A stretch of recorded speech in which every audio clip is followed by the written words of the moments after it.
Hey Titan, welcome. In this video I'm going to show you the major roadblock that you're facing when you're trying to unleash your full business potential. And this one is all about the lack of efficiency.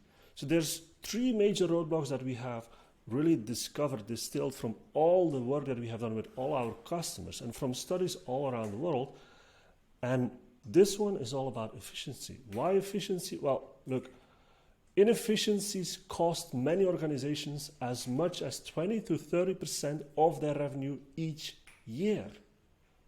That means that if you're $1 million or €1 million in revenue per year company, that you waste 300,000 in revenue.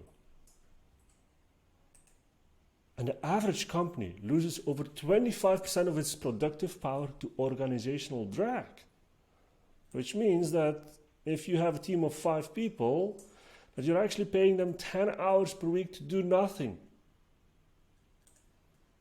And 65% of senior managers say meetings keep them from completing their own work. So if you're stuck in meetings, hand-holding and firefighting, are you actually growing your company? So what we did with all of our customers and how to solve this basically comes down to 3 steps. 3 steps to that can double your operational efficiency.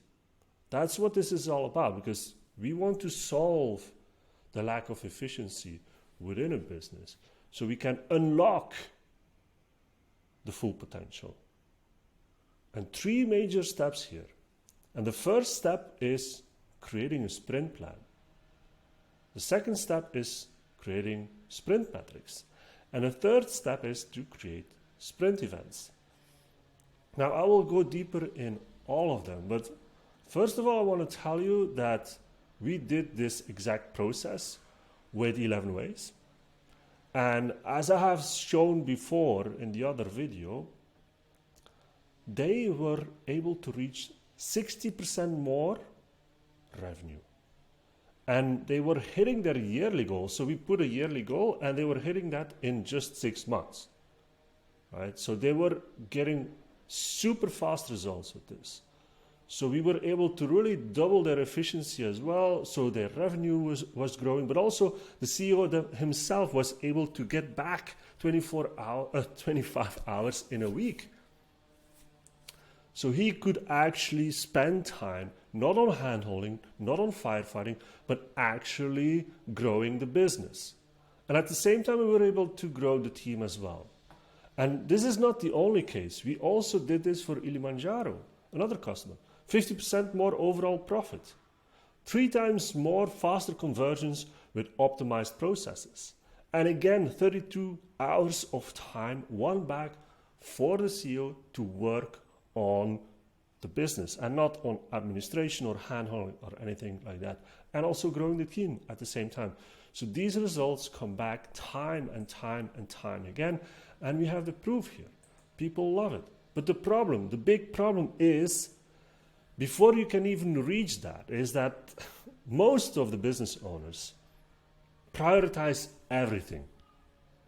There's no distinction. Everything is a priority. But at the same time, everybody's getting distracted. Like all these things are happening at the same time. You get distracted every 5 minutes. Somebody's asking you something. All of these things happen. And you're not able to focus. So, and again, everything is a priority, right? If your team needs you there, it's a priority. The client needs you, it's a priority. Your business administration, and so on and so on. But you also have a problem with over and underestimating. You probably overestimate what you can do in a day or even in a week, but you underestimate what you can do in 2 weeks or a month.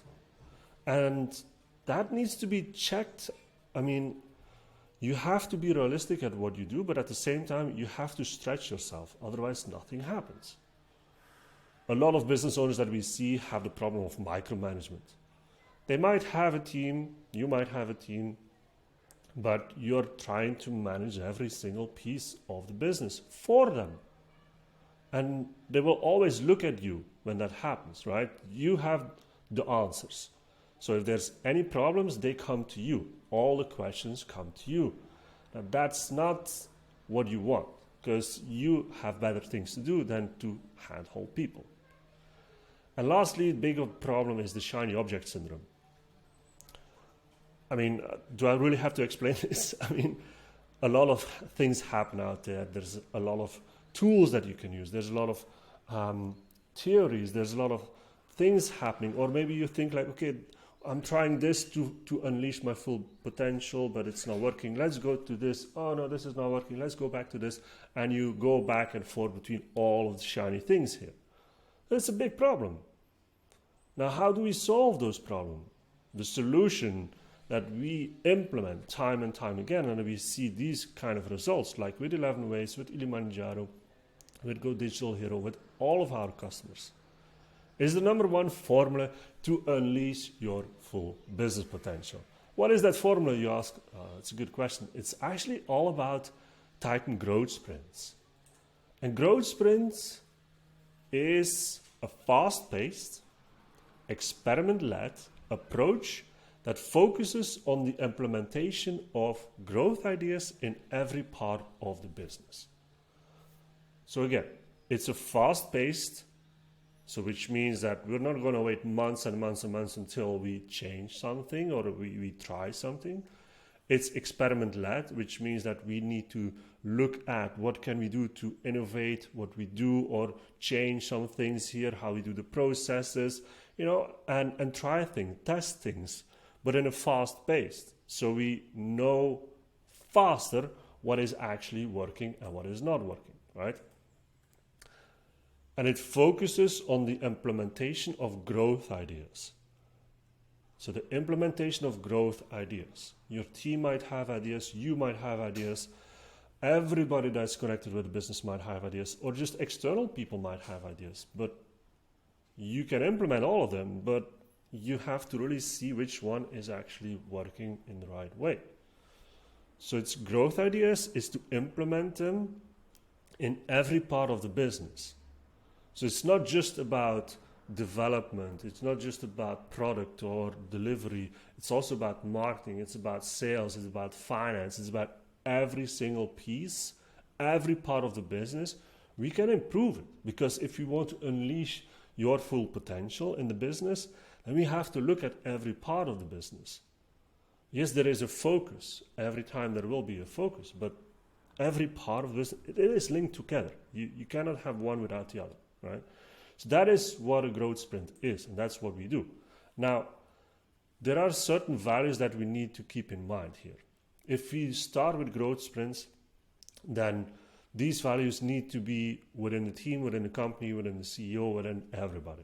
It's the courage. It's having the courage to actually do something innovative, actually testing something and not being afraid of failing, right? Because they are fast-paced, we can also fail fast and adjust, right? So having the courage to actually do these things. Also, the focus is a big one. We focus on the things that will move the needle forward in a small time frame, in a smaller time frame. It's about openness. Everybody in the team should have an idea what's happening. We don't hold back. We say everything that we're doing, so everybody is involved, feels committed to what we're doing, right? And there's also the respect of the people towards what we're doing here, right? So respect each other for if they come with an idea and so on and so on, okay? Now, this is how a typical sprint in a visualization looks like. So we have the backlog planning, then we have the sprint planning, and it all comes down until we have an increment, right? Here, a solution increment. So in this whole vicious circle, let's say, in this whole sprint idea, we can go fast to a solution increment. So we test something, we get an increment. That's how it works. Now there's, again, 3 steps, right? So the first step was sprint planning. So now you know what is a growth sprint. So the first step that we need to do is actually create a plan for that sprint. And how to do that? Well, we start actually with our B hack. If you don't know what a BHAG is, it's a big, hairy, audacious goal. We always start with that. It's a very high level vision, but we break that down. We break it down into OKRs. And this is part of the other video of the other roadblock that I will go deeper into that. But this is how it starts. So breaking it down until the departments as well, and really looking at where do we want to go, for instance, for marketing. We break it down until the little pieces, right? Until the little pieces that you can see here down here. So we create a backlog. As you have seen, you have to do a backlog, and then you create, or you break it down, you break down the initiatives into smaller tasks. So if you go back to the beginning, if you want to achieve 700K in annual recurring revenue, well, maybe we need to increase the sales. So for marketing, it means that we need to achieve more followers, which means more deeper down in initiatives, we need to increase IG following by 50%, right? That's an initiative that we can do in a smaller time frame, and we can test things here, what is working, what is not working, and we specify what we need to do in these tasks. So we can say we have to create a weekly survey, or we have to go live once per sprint on Instagram. And doing these tasks needs to be put in that growth sprint, in that time frame, usually 2 weeks. In 2 weeks' time, we need to do this, and then we need to test, we need to see if it's working. And if it's working, we need to do more of that. If it's not working, we can adjust a little bit and go in another direction. But this way, we know exactly, the team know exactly what to do, why they need to do it, which is very important. What is the overarching goal as well? This is very, very important. But this is the sprint plan. So we create a plan, we put it in our system, which is ClickUp, and we have created a full template on ClickUp. So if you don't know ClickUp, it's like Asana, or it's like Monday.com. It's a tool that you can use to keep track of everything. And we use ClickUp. We have our own template, which, by the way, you will be able to receive this at the end of this video. So stick around. But in ClickUp, we put all the tasks. As you can see here, specifically for marketing, sales, and others, we have the sprints every 2 weeks, and it's assigned to people. We have priorities. We have things in the comments, so we know what's going on, and so on. So this tool is super important to make sure that we know what to do. The second step here is sprint metrics. We have to set our sprint metrics. And every sprint, we look at 3 levels. So 3 levels of sprints. The highest level is OKR metrics. As I told you, we're going to set OKRs, and we need to take a look at, okay, where do we want to go, right? And with these metrics that we have defined, we can take a look, are we getting closer to our company-wide goals? That's the first level. Then we break it down into sprint metrics. So every sprint, we have done something. We need to measure what we have done. So we know if we're going in the right direction. So did we do well the last sprint? What small adjustments do we have to make here? And then the third level is department metrics, which means that, for instance, marketing, as you can see here in the screenshot, this is from ClickUp again, we have marketing metrics, we have sales metrics, finance metrics. We're going to go deep into the details, right? Because we want to discover what works and what needs improvements. But this is for the department. Remember, this is not for you to do. This is the department leaders or the team members that need to keep track of these metrics. Then we know more what's happening with every single piece of the puzzle that is important. For us as management, let's say, our CEOs or whatnot, we're more interested in seeing the higher level metrics, because if we get lost in details, we're not going to get anywhere. So that's why we look every sprint at these 3 metrics, the 3 levels of metrics, to see if we're going in the right direction. This is an overview again, table view of ClickUp, how we keep track of everything. And then the third step is sprint events. So if you remember, so I've shown you that kind of visualization of a sprint. Well, it's a circular way, and every step in the sprint has a specific event that we need to do. So it starts with a sprint planning meeting, which you see is needed because we need to create a sprint plan. Then we do maybe a daily stand-up, like a 15-minute meeting every day to check in with everybody to see if the sprint is actually going well or not.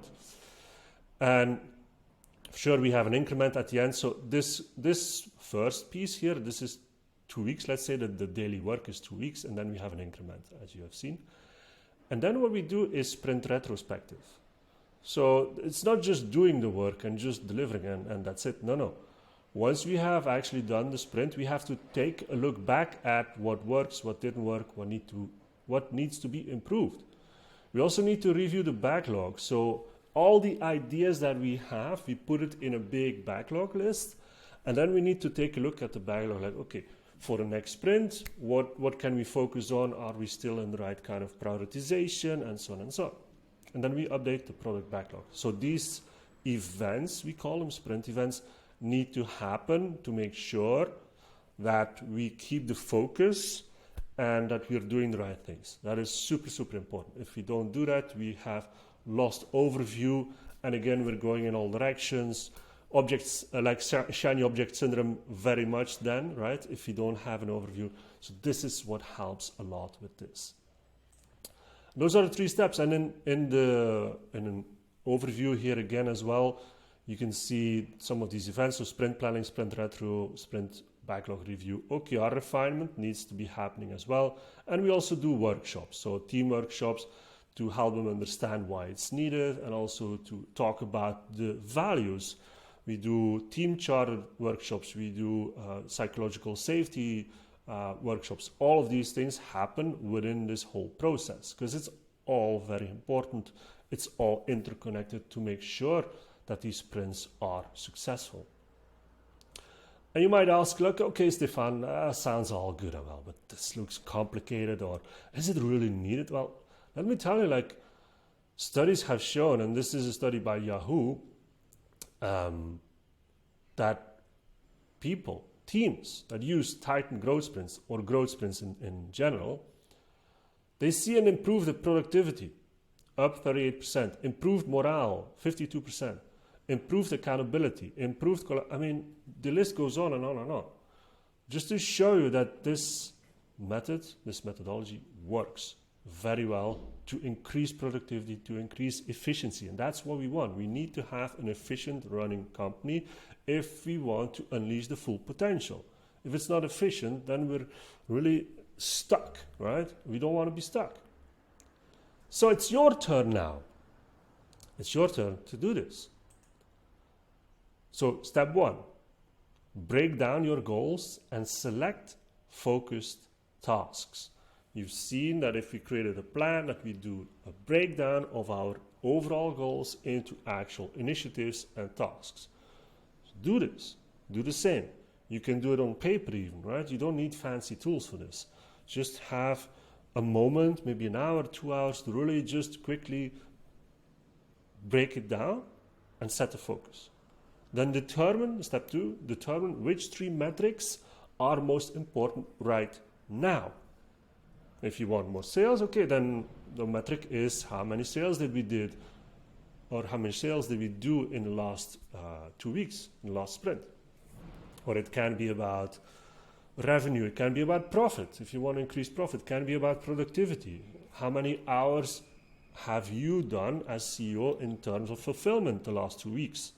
Or the last week, right? If you want to look at it week by week, you can also look at it on a weekly basis. Whatever works in your world, whatever helps you visualize what you need to do is important here. And then step number 3 is very important. You have to include your team, right? You cannot do this by yourself. Because if it's only top down and you make all the strategies and then you say, look team, you have to execute this, it's not going to work, right? Openness is one of the big values of all of this. And you have to be open, you have to have the courage to ask the team also what they think. And you have to do this in a collaborative way, you have to do this together, right? So do these 3 things and you're well on your way to increase your efficiency. Does it sound simple or complicated? Look, It might sound as simple as this, and maybe it's simple on paper and it's not easy to execute. I understand it, but start with this. Honestly, this is the first step. Try it. If you feel overwhelmed, if you feel like you don't have time for this, if you feel like I don't know where to start, I get it. I get it. That's where a lot of people are. But let me ask you, do you want results? Do you want the same results that we have achieved with all of our customers, like with 11 Ways, Kilimanjaro, and all of that? Do you want your team to increase their productivity? Because teams that adopt growth sprints increase their productivity by 300 to 400%. And all of these customers that we have had have seen these kind of results if they implemented these growth sprints, right? So let's do it together. If you're feeling overwhelmed, let's do it together, right? I'm opening my calendar for a call with you. We will do this together, right? Just hit the link here or hit the link below or the button below, whatever it is on this page. And you can have that 1 hour call with me and we will go through these things. We will look at what we're going to do in terms of sprint planning, the sprint metrics, and what are the events that you can do, and so on. So the 3 steps that I've just shown you, we will do this together. It doesn't take that long if we are focused, right, on the right things, and we will determine those right things, the focus points, right? So let's do it together. I'm opening my calendar here. So hit the link here, and then I will see you on the other side. Look, by maintaining a laser focus on efficiency, you'll be able to free up valuable time and resources that can be redirected towards growth and expansion. That's it. This is why efficiency is super important, and that you have to break the roadblock to unleash your full business potential. So there's no reason to wait. Just start now, right? Anyway, that's it for me now. In the other videos, I will have shown also the other 2 roadblocks, but for now you know how to break the efficiency roadblock in your business, right? If you have any more questions, let me know. Go to our site, hit me up, or go book a call with me, right there, growthsprint.technology.world. That's where you will find my Calendly link, and you will be able to book a call with me, or do it somewhere on this page. Will be also an option to book a call with me. Good. Thank you very much for your attention. I will see you on the next time. Bye-bye.